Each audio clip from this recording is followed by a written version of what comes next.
제가 고등학교 다닐 때 어느 날 친구가 다리를 막 절며 학교에 왔습니다. 그래서 무슨 일인가 물어봤지요. 그랬더니 이 친구가 하는 말이 그 전날이 이제 일요일이었는데 하프 마라톤 대회에 나갔다 오느냐고 다리가 아파서 전다 이렇게 이야기했습니다. 너무나도 신기해서 야 그런 걸 어떻게 하냐 그랬더니 뭐 자기도 어떻게 하다 보니까 하프 마라톤에 참가했다라고 하더라고요. 그러면서 그에 대한 무용담을 저한테 이야기해 줬습니다. 처음에 뭐 전체 풀코스를 뛰는 게 아니라 반만 뛰는 거니까 할 수 있겠다 싶어서 시작을 했대요. 그런데 5분 지나고 나서 굉장히 힘들었다고 합니다.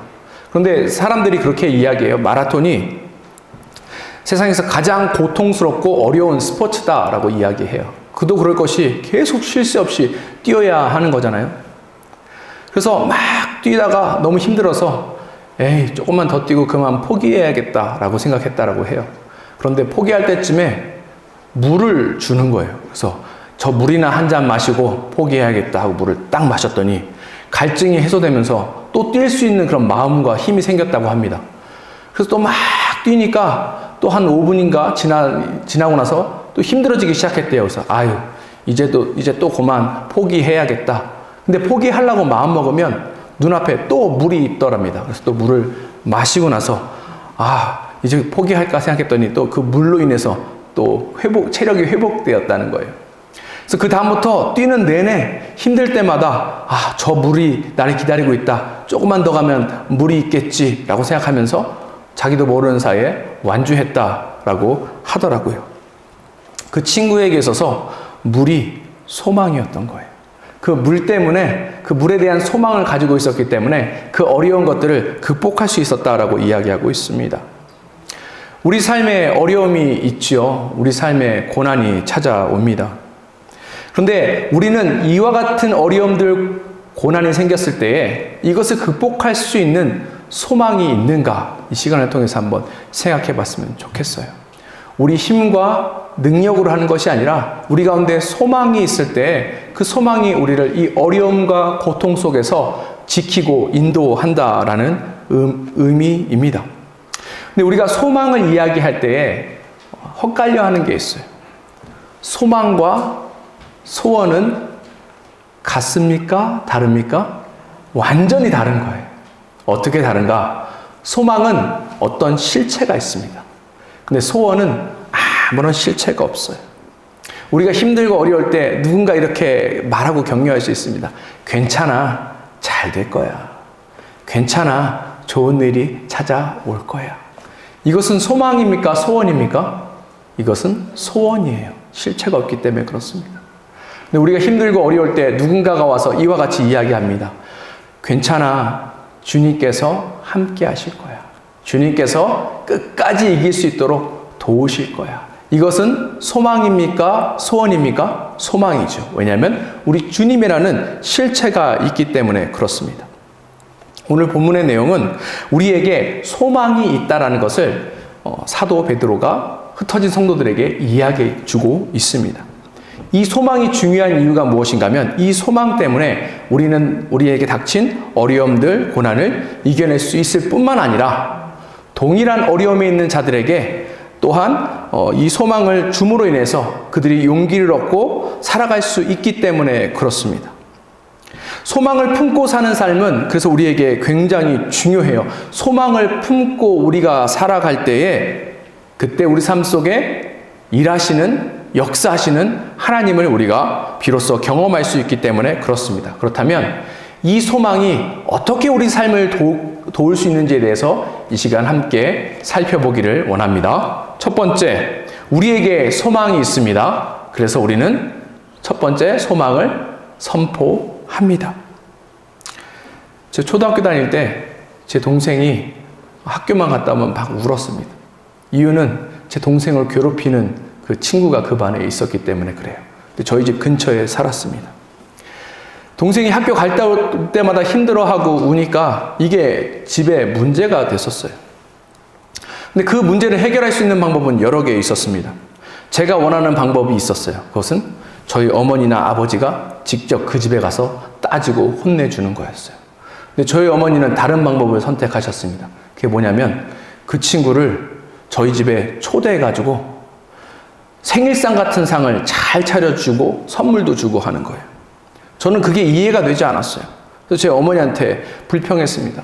아니 혼내줘도 뭐 될까 말까인데 왜 잘해줘? 라고 물어봤더니 저희 어머니가 이렇게 대답하셨어요. 혹시 알아? 걔한테 우리가 잘해주면 걔가 동생한테도 앞으로는 잘해줄지 이렇게 이야기하시는 것이었습니다. 그게 사실은 지혜인 것 같아요. 오늘 본문에 그 이야기가 나옵니다. 13절 보도록 하겠습니다.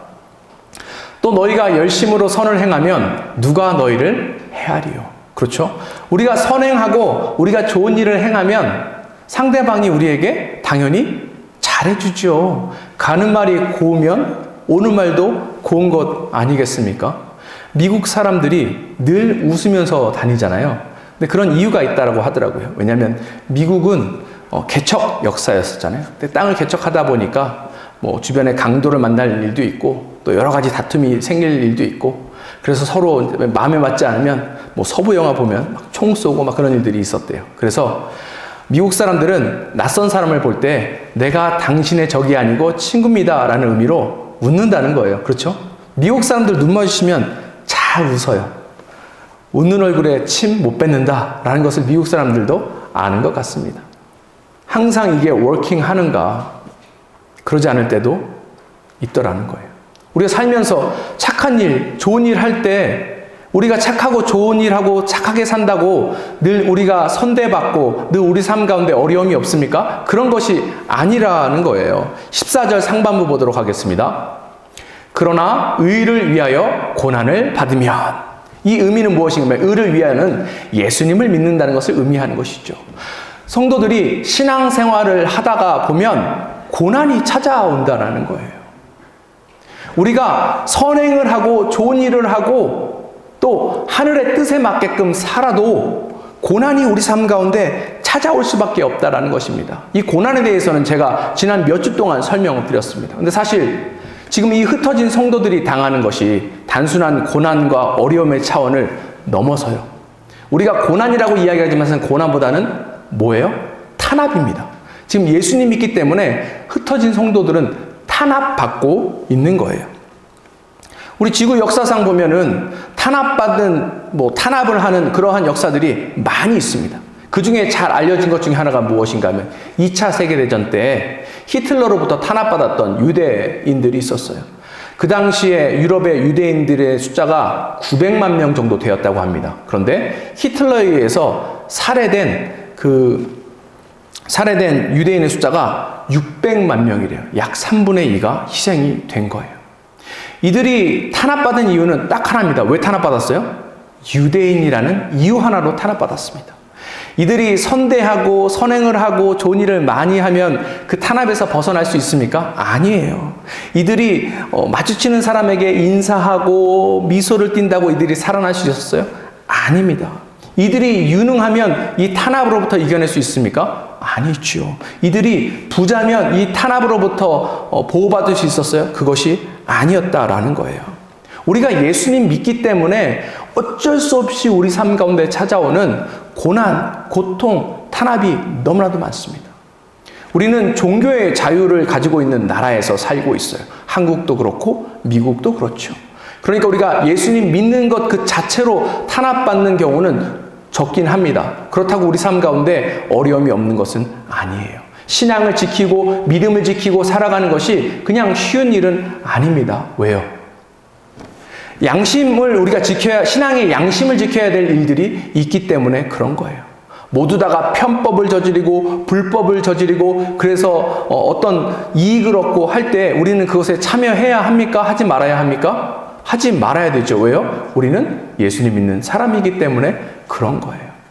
우리가 예수님 믿는다고 사람들이 손가락질 합니다. 특별히 이 시대는 예수님 믿고 교회 다니면 환영받는 시대가 아니기 때문에 그래요. 제가 어렸을 때 친구들이랑 함께 모여서 식사할 때 제가 기도하면 예수님 믿지 않는 친구들이 제 음식을 먹는다든지 거기에 장난을 치는 경우도 있었습니다. 이것은 우리가 예수님 믿기 때문에 당하는 어려움들, 고통들이라는 사실이에요. 그런데 이러할 때에 이러한 상황들이 우리 가운데 이해가 됩니까? 용납이 돼요? 우리가 예수님 믿는데 왜 어려움이 찾아옵니까? 우리가 예수님 믿는데 왜 우리 대적이 계속해서 우리를 공격합니까? 이때 우리는 두 가지 질문을 하나님 앞에 하기 시작해요. 첫 번째는 하나님 존재에 대한 질문이에요. 정말 하나님은 살아 계시는가? 또 다른 질문은 무엇인가 하면 하나님의 능력에 대한 질문입니다. 하나님은 나의 어려움을 해결해 주실 능력이 있으신가? 물론 이론적으로는 우리가 압니다. 하나님 살아 역사하시죠. 믿으세요? 하나님께서 못하실 일이 없으십니다. 강한 능력이 있으십니다. 믿으세요?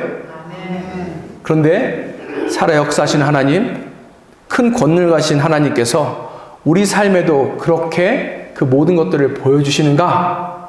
라고 질문하면 우리가 고난 가운데 있을 때는 잘 대답할 수 없다라는 사실이에요. 우리가 잘 알고 있는 C.S. 루이스라는 분이 계십니다. 이분이 병으로 죽어가는 아내를 옆에 두면서 하나님 앞에 했던 고백이 있어요. 내가 번성할 때는 사령관처럼 군림했던 하나님께서 왜 이렇게 내가 절실하고 내가 환난 가운데 있을 때는 그토록 인색하십니까? 이렇게 질문을 합니다. 우리가 무언가가 잘 되기 시작하고 우리 삶에 어떤 열매가 있기 시작하고 그러면 우리가 하나님 살아 역사하시는 것을 알 수 있고 고백할 수 있고 찬양할 수 있는데 왜 정작 우리가 너무 힘들고 어려워서 하나님의 도움이 절실하게 필요할 때는 하나님께서 일 안 하시냐는 거예요. 그러한 것들 경험해 보신 적이 있을 것입니다. 근데 이것에 대한 대답을 우리는 늘 준비하고 있어야 되고 해야 합니다. 이것에 대한 대답이 14절 다시 한번 보도록 할게요. 그러나 의를 위하여 고난을 받으면 복이 있는 자니 그들이 두려워할 것을 두려워하지 말며 근심하지 말고. 이와 같은 질문에 있는 자들에게 사도 베드로가 오늘 두 가지에 대해서 이야기합니다. 첫 번째 무엇인가 하면 너희는 복받은 사람이다. 두 번째는 무엇인가 하면 그러니 두려워하지 말라는 거예요. 고난과 어려움에 처했는데 무슨 복입니까? 사람들이 이와 같은 질문을 하는 이유는 성경에서 또한 하나님께서 우리에게 약속하시고 주시는 그 복이 세상 사람들이 생각하는 복과는 다르기 때문에 그래요. 세상이 말하는 복이 무엇입니까? 우리 한국 사람들 잘 알고 있는 오복 있잖아요. 그런 것들이 복이라 생각하잖아요. 건강이라든지, 가정 환경이라든지, 돈이 많이 생긴다든지 등등의 것이 우리가 복이라고 생각하는데 그것이 복이 아니죠. 복은 성경에서 예수님께서 팔복을 통하여서 무엇인지에 대해서 우리에게 설명해 주고 계십니다. 그리고 두려워하지 말라라는 거예요. 우리가 복이 있다, 또 두려워하지 말아야 된다 라고 하는 이유가 사실은 있는데 그것이 무엇인가 하면 15절 보도록 하겠습니다. 너희 마음에 그리스도를 주로 삼아 거룩하게 하고 너희 속에 있는 소망에 관한 이유를 묻는 자에게는 대답할 것을 항상 준비하되 온유와 두려움으로 하고. 우리에게 복이 있고 우리가 두려워하지 말아야 될 이유를 15절에서 딱 한마디로 정의합니다. 무엇인가 하면 예수님이 계시기 때문에 그래요. 우리 삶에 예수님이 계십니다. 믿으세요? 아멘. 믿으세요? 아멘. 이건 믿으셔야 합니다. 우리 삶에 예수님이 있어요. 주님이 계십니다. 이것이 우리에게 소망이라는 거예요. 우리가 소망을 말할 때 이것을 이야기하는 거예요. 괜찮아. 잘 될 거예요. 좋아지지 않겠어요? 언젠가는 이 모든 것들이 회복되지 않겠습니까? 이 또한 다 지나갑니다. 이것이 소망이 아니라 힘들고 어려운 가운데 우리 앞에 아무 빛이 안 보이는 것 같은 그러한 캄캄한 어둠 속에 있는 것 같은 그런 가운데서 우리가 고백할 수 있는 게 무엇인가 하면 그럼에도 불구하고 우리 주님이 우리 삶에 계십니다 라고 이야기하는 것이 소망을 이야기하는 것입니다. 날마다 우리가 그와 같은 소망을 이야기하며 나갔으면 좋겠어요. 근데 중요한 것이 있습니다. 이 소망은 사실은 믿음이라 뗄래야 뗄 수 없는 관계에 있는 거예요. 소망을 품는 것은 곧 믿음을 갖는 것과 동일합니다. 우리가 잘 알고 있는 히브리서 11장 1절 말씀 보도록 하겠습니다. 믿음은 바라는 것들의 실상이요 보이지 않는 것들의 증거니. 밑에 영어 성경 보니까 뭐라고 써 있습니까? Now faith is being sure of what we hope for and certain of what we do not see. 그렇죠? Faith 믿음이 뭐라는 거예요? hope, 소망이라는 것입니다. 믿음에는 소망이 있는 거예요. 소망이 있는 사람들이 믿음을 갖고 살아갈 수 있다라는 것입니다. 이 믿음을 갖고 살아가는 것에 대해서 성경에서 여러 번 우리에게 설명해 주고 있어요. 삶의 고난과 어려움이 찾아올 때에 우리가 소망이 있다면 어떻게 합니까? 하늘을 쳐다보고 하나님 앞에 이 도움을 구하며 나아가는 거예요. 시편 43편 5절 함께 보도록 하겠습니다. 내 영혼아 내가 어찌하여 낙심하며 어찌하여 내 속에서 불안해하는가? 너는 하나님께 소망을 두라. 그가 나타나 도우심으로 말미암아 내 하나님을 여전히 찬송하리로다. 우리 가운데 어려움이 있을 때 이와 같이 소망을 선포하며 나아갔으면 좋겠습니다. 이와 같이 하나님 앞에 기도하며 나아갔으면 좋겠어요. 내 안에 소망이 있는데 왜 내가 낙심하는가? 내 안에 소망이 있는데 왜 나는 좌절하는가? 왜 나는 멈춰 있는가? 왜 나는 하나님 앞에 온전히 서지 못하는가?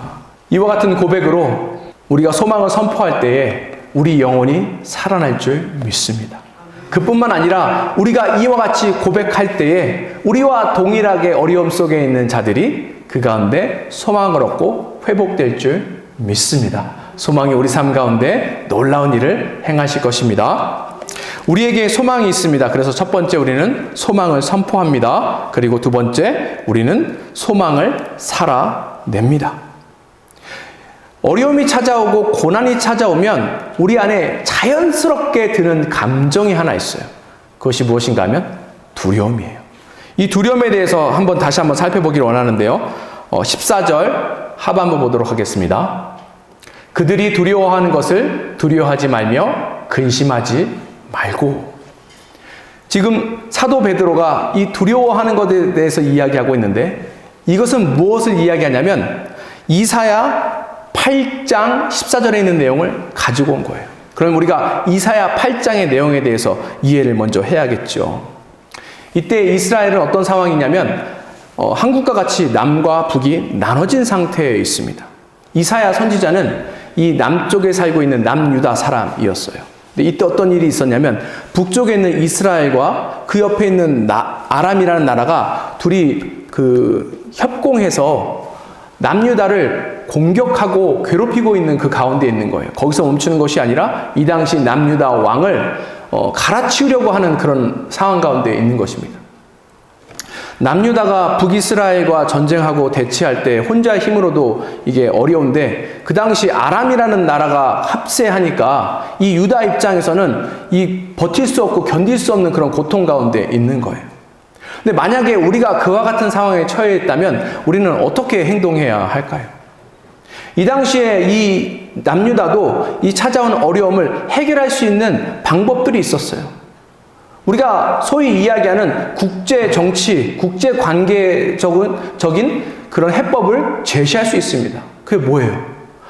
뒤에서 로비를 해가지고 이 북이스라엘과 아람의 그 연합을 끊는다든지 아니면 두 나라에 스파이를 심어서 그 나라에 여론이 일게 해서 전쟁을 못하게 막는다든지 아니면 이 이스라엘이나 아람보다 훨씬 더 강한 그 나라와 연합을 해서 연합 전선을 펼친다든지 할 수 있는 세상적인 방법들이 있어요. 그리고 그런 것들을 선택하려고 했습니다. 그때 하나님께서 이사야 선지자를 통하여서 해주신 말씀이 바로 이거예요. 뭐래요?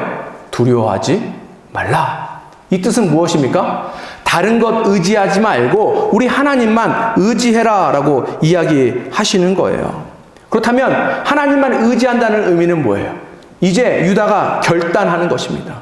사실은 이것은 모험과도 같은 일이에요. 만약에 하나님만 의지했는데 망하면 어떡합니까?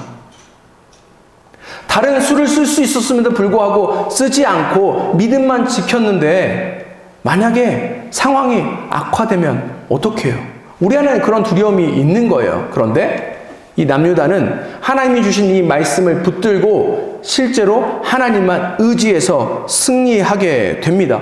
이러한 결단이 우리 가운데 있어야 되는 거예요. 이것이 소망을 살아가는 일입니다. 하나님께서 소망의 삶을 살아라, 믿음을 가지고 살아가라 라고 하시는 이유가 있어요. 16절 보도록 하겠습니다. 선한 양심을 가지라. 이는 그리스도 안에 있는 너희 선행을 욕하는 자들로 그 비방하는 일에 부끄러움을 당하게 하려 함이라. 처음에는 어려움이 있지만 이 소망의 삶, 믿음의 삶을 살면 어떻게 된다는 것이에요? 결국 그 끝에 형통함이 있게 된다는 것을 약속해 주고 있는 것입니다.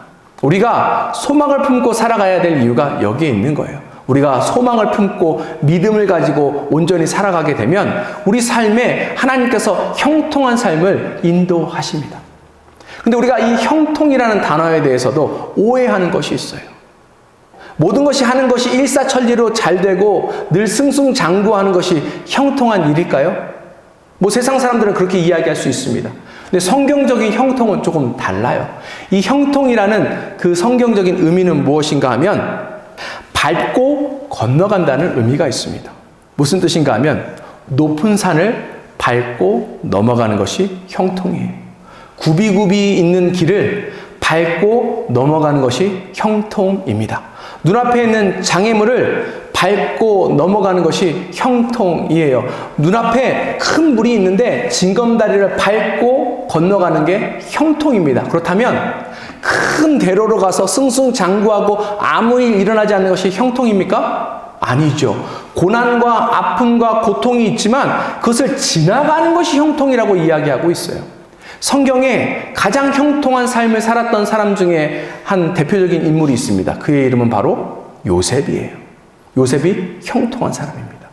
근데 성경에서 요셉이 형통했다라고 첫 번째 고백했던, 첫 번째 설명했던 그 장면이 언제냐면, 아이러니하게도 요셉이 애굽의 종으로 팔려간 이후에 요셉은 형통한 자였더라라고 성경이 설명하고 있어요. 그 의미는 무엇인가 하면 그 이후에 수많은 어려움과 아픔이 있었지만 요셉은 하나님께서 주시는 그 소망으로 인하여서 그 어려움 굽이굽이 펼쳐져 있는 그 어려운 길을 묵묵히 밟고 건너가 이겨서 승리했다라는 것입니다. 우리가 잘 알고 있죠. 요셉이 왜 애굽의 종으로 팔려갔어요? 그의 형들이 그 동생을 요셉을 시기해서 애굽의 종으로 팔아버린 것이죠. 그런데 우리가 이 끝을 잘 알고 있습니다. 요셉이 이와 같은 형통한 일을 겪고 난 이후에 형들이 요셉 앞에 섰을 때 어떻게 됐습니까? 오늘 우리 베드로전서 3장 16절에서 고백한 것처럼 형들이 그 앞에 부끄러움을 당하게 된 거예요. 하나님께서 우리에게 이와 같은 은혜, 이와 같은 복을 주시길 원하시는 거예요.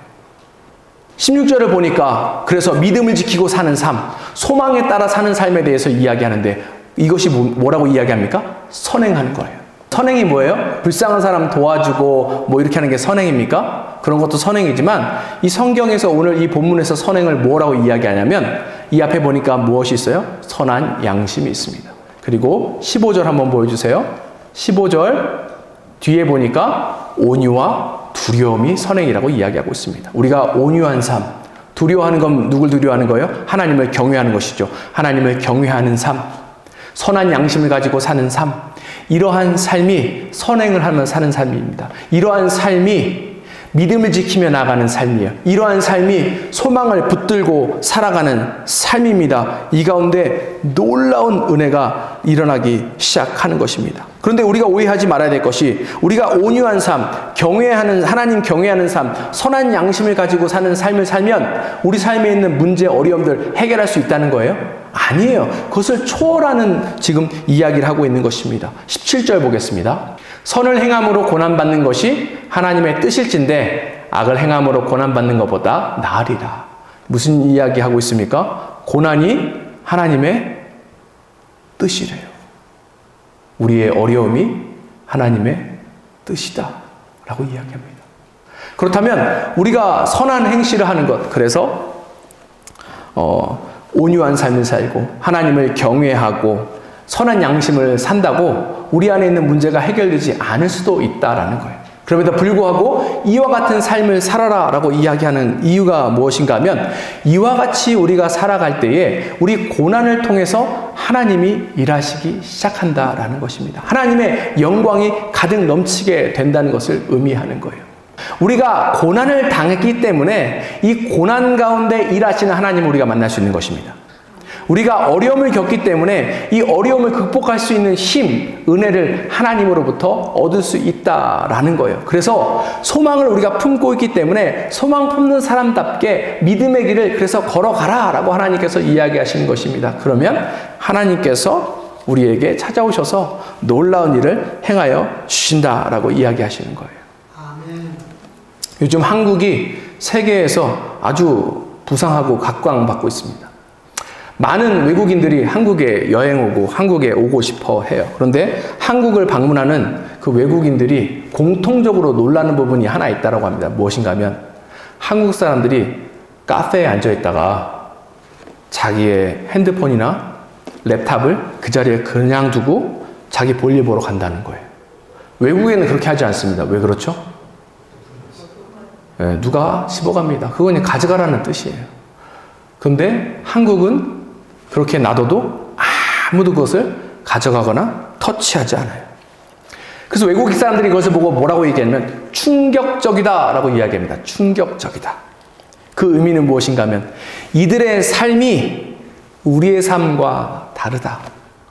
이들의 라이프 스타일이 우리의 라이프 스타일과 다르다라는 것을 의미하는 거예요. 거기에 큰 울림이 있는 것이죠. 그러면 이것을 경험한 사람들은 어떻게 됩니까? 그것에 대해서 그런 행동과 그러한 문화와 그러한 태도를 가진 사람들에 대해서 선망하기 시작하는 거예요. 존경하기 시작하는 거예요. 그것에 영향을 받기 시작하는 것입니다. 우리 삶도 이와 같은 거예요. 우리가 하나님을 믿기에 괴롭고 힘들고 어려운 일이 있을지라도 포기하지 않고 소망에 따라 사는 것입니다. 온유한 삶, 하나님 경외하는 삶, 선한 양심을 갖고 사는 삶. 제가 바라기는 우리 성도들 삶에도 이와 같이 놀라운 하나님의 은혜가 날마다 나타났으면 좋겠습니다. 특별히 우리 고난과 우리 어려움을 통해서 하나님 살아 역사하심이 나타났으면 좋겠습니다. 우리에게 소망이 있습니다. 그래서 첫 번째, 우리는 소망을 선포합니다. 그리고 두 번째, 소망을 살아냅니다. 그리고 마지막으로 소망을 전하며 나아갑니다. 이 끝에 사도 베드로가 오늘 본문 끝에 복음에 대해서 다시 한번 설명합니다. 18절 보도록 하겠습니다. 그리스도께서 단번에 죄를 위하여 죽으사 의인으로서 불의한 자를 대신하셨으니 이는 우리를 하나님 앞으로 인도하려 하심이라. 육체로는 죽임을 당하시고 영으로는 살림을 받으셨으니. 예수님께서 이 땅 가운데 오셔서 하신 일들에 대해서 요약해서 다시금 성도들에게 알려주고 있는 거예요. 예수님이 선을 행함으로 고난을 받으신 장면입니다. 의를 행하심으로 인하여서 고난을 받으신 장면이에요. 근데 예수님께서 왜 이와 같이 의를 행하시고 고난을 당하십니까? 그것은 우리를 살리시기 위해서래요.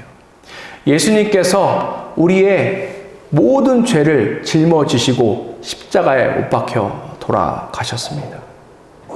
예수님은 아무런 죄가 없으신 분이에요. 예수님은 하나님이세요. 그런데 예수님께서 우리 대신해서 우리 죄를 짊어지시고 돌아가신 거예요. 그 끝에 그 결과 우리가 얻어진 것은 무엇입니까? 바로 영원한 생명이죠. 그뿐만 아니라 하나님 나라 백성으로서 얻게 되는 놀라운 영적인 유익과 축복들입니다. 하늘의 신령한 복을 우리가 얻게 된 거예요.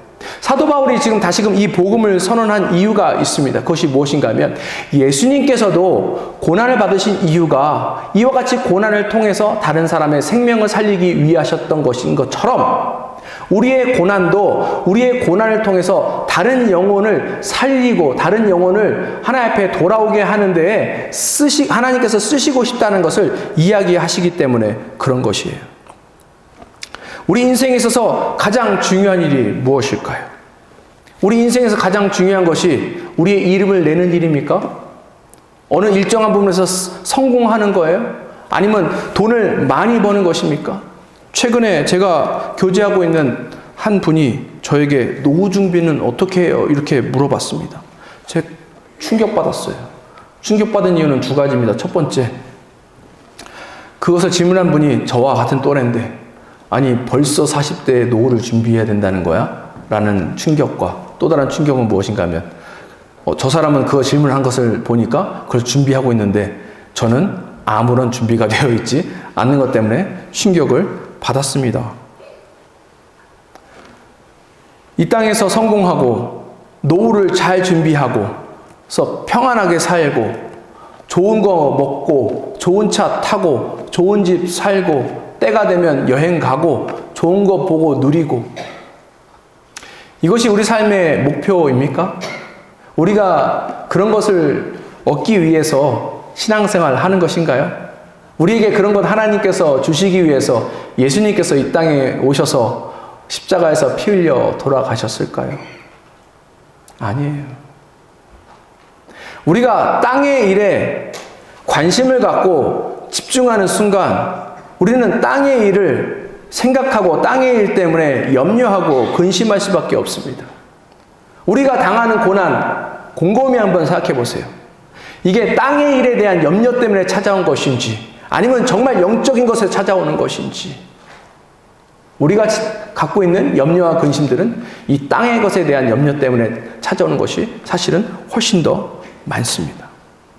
우리 삶에 있어서 가장 귀한 일이 무엇일까요? 우리 삶을 통해서 꼭 이루어야 될 그것이 있다면 그것이 무엇일까요? 바로 생명을 살리는 것, 영혼을 살리는 일 아닙니까? 그렇죠.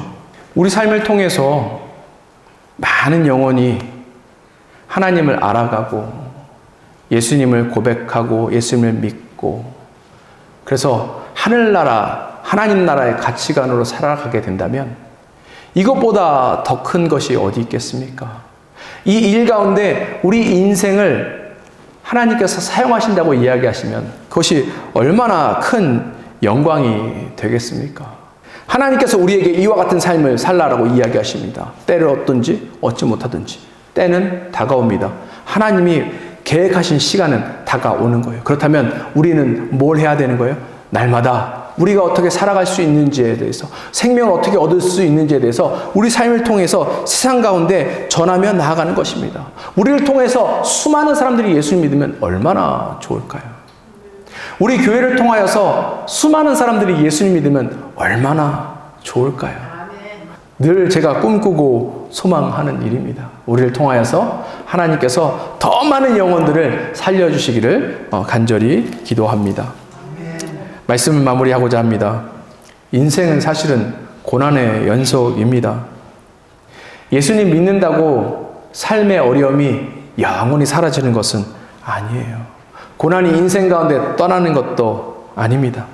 여전히 우리 주변에 여러 가지 크고 작은 고난들이 찾아옵니다. 여러 가지 이유로 인해서 우리는 고통당해요. 가족들로 인해서, 또 건강으로 인해서, 경제적인 이유로 인해서, 앞에 미래와 비전이 보이지 않는 이유 때문에 등등의 것들로 늘 우리는 고난을 당하고 어려움을 당할 수밖에 없습니다. 그런데 세상에 있는 많은 사람들은 이러한 어려움들 찾아올 때에 슬퍼하거나 절망하거나 낙심합니다. 근데 우리는 그렇게 하면 안 돼요. 왜냐하면 우리 가운데 소망이 있기 때문에 그렇습니다. 그래서 이 소망을 우리가 날마다 품고 나아갔으면 좋겠습니다. 이 소망은 예수님만 바라보는 것을 의미하는 거예요. 예수님을 바라본다는 의미는 무엇인가 하면 예수님께서 이 어려운 가운데 우리를 내어버리지 않는다는 믿음을 갖고 나아가는 것입니다. 그리고 예수님께서 우리 앞서 이 모든 고난과 고통을 겪으셨기 때문에 우리 고난과 고통을 이해하시고 또 우리를 긍휼히 여기신다는 그런 믿음이고, 또한 이 주님을 바라본다는 의미는 그럼에도 불구하고 결국은 우리 주님께서 우리로 선한 길로 인도해 주신다는 것을 이야기하고 있는 것입니다. 늘 우리 가운데 이와 같은 소망이 있었으면 좋겠습니다. 날마다 우리가 소망을 선포하며 나갔으면 좋겠어요. 우리 스스로에게 소망을 이야기하고 다른 사람에게 이 소망으로 위로를 주고, 뿐만 아니라 이 소망을 통해서 주시는 하나님의 기쁨을 날마다 누리며 나가는 저와 여러분들이 됐으면 좋겠습니다.